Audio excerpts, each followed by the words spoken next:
Salesforce CPQ is end of sale. Salesforce has stopped selling it to new customers. If you're on it, or you were about to buy it, here's what your options actually are. End of sale doesn't mean it stops working tomorrow. It means no new licenses, and the roadmap and investment move to Salesforce's Revenue Cloud. So the clock is now on migrating on their timeline, not yours. Option 1, migrate to Revenue Cloud, the official path. It's the paved road if you're deep in Salesforce, but it's a full re-implementation, not a flip-the-switch upgrade. Budget for a project, not a patch. Option 2, move to another vendor, DealHub, Conga, and others.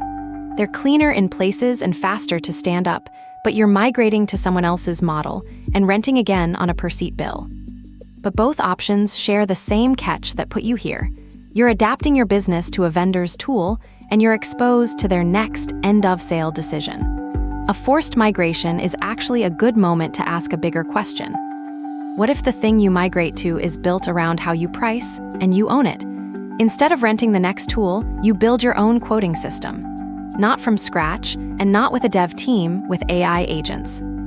You describe your products, your pricing rules, your approval tiers, and a team of AI agents builds a real production-grade quoting system around them.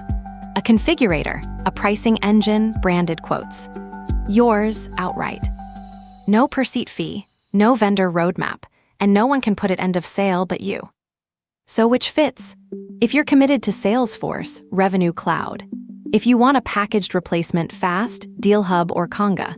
But if you're tired of migrating every time a vendor changes course and your pricing is your edge, build your own and stop renting. That's what Customware does. Book your demo at customware.ai.